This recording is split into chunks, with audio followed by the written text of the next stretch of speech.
Camera basics and settings. This is the good stuff. This is where we get to dive in behind the camera, start pushing buttons and turning dials, start understanding exactly how each of the buttons and dials affect your shots and how we can get better shots as a result of understanding all of the functions.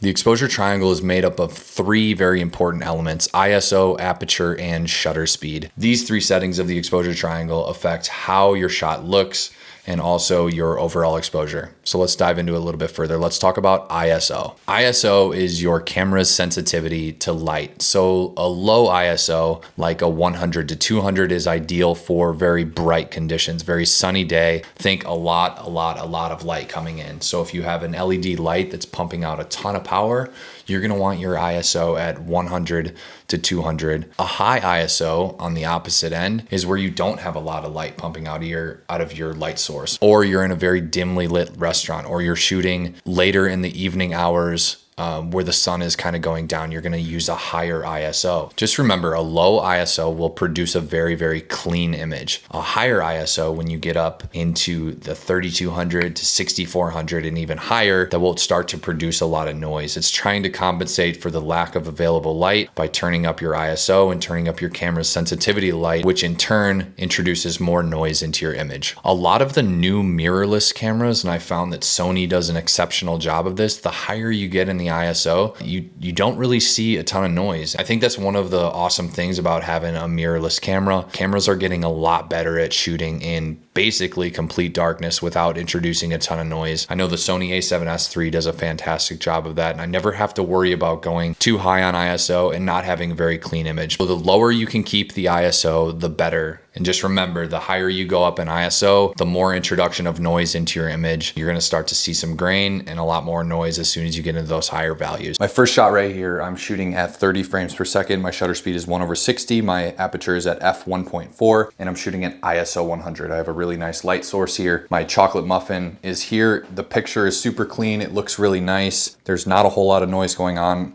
It looks good. Now, if we increase our ISO up, I'm gonna show you how the noise, actually you'll start to see some noise here in the background parts of the image, and this darker background is where you're gonna see the noise. You'll also see it a little bit in the muffin as well. Let's go ahead and tighten our aperture blades down. That'll be a lot less light coming into the camera, and then we're gonna need to boost our ISO to accommodate for that change.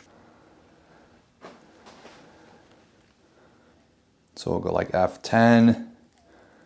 And then our ISO is climbing and climbing and climbing until we get back to our proper exposure. Let's keep going up. Sony actually does, this camera does a phenomenal job of hiding noise. So you have to really go high in order to see any noise at all. So we'll do a comparison side by side. This lens actually only goes to f16. So that's where we're parked at right now. Everything should be pretty much in focus at f16. Our ISO is 12,800, and you should start to see a little bit of noise into the image. And once we get into the post process and see it crystal clear, I'll have them side by side for you right now so you can actually see the differences in ISO 100 and ISO 12,800, and you can be the judge on which one looks cleaner. Number two is aperture. Aperture is like the pupil of your eye.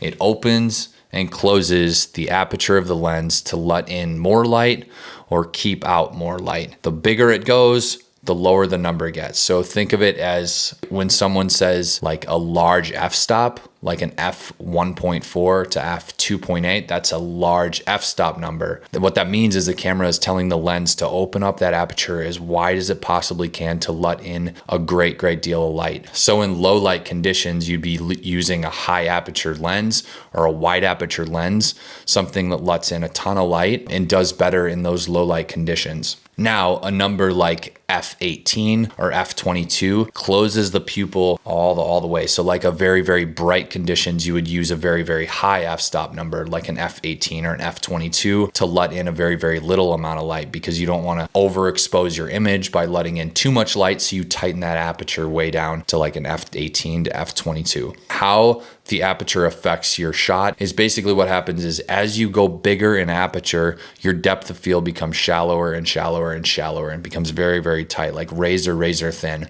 So like an f1.4 or f2.8, when you're shooting all the way open at those numbers, you get a very fine depth of field. Now, if you're shooting at like f18, f22, that depth of field becomes much bigger and it creates a more of a focused area for you. So if you're shooting at an f1.4 or an f2.8, just make sure that you're really selecting where your focus point is, because it tends to disappear very fast as you move forward and backward into your image. So I want to show you firsthand how aperture affects your scene. And I got these red velvet mini muffins here, and I feel like it does a really good job because you can set some of the background and the foreground, and you can see how the foreground and background becomes more in focus or less in focus depending on your aperture. So let's take a look at that right now. So I've got all my muffins set up right now. My current settings are ISO 100. My aperture is at f2.2 and my shutter speed is 1/60. So this would be a really shallow depth of field situation. As you can see, the plane of focus is very thin. It's just hitting that first cupcake right here, that very center cupcake, and not much else is in focus. Pretty much everything in the foreground is blurred out and everything in the background is blurred out here. Let me show you what happens when we increase our aperture up to a number like f16, where that hole becomes smaller and smaller and smaller. Things in the foreground and the background are gonna become more in focus. So here we go. I'm going to f2.5, f4.0, f8.0, and f11.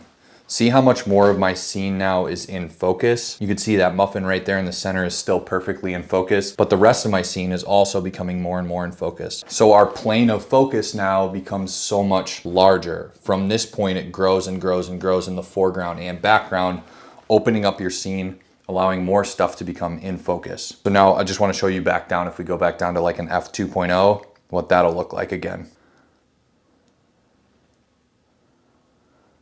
Let's reset our focus point now so we're perfectly on that center muffin. There we are right there. And as you can see, aperture is a wonderful tool for isolating focus points, to drawing your viewer into that point that we want to see on that center muffin and nothing else.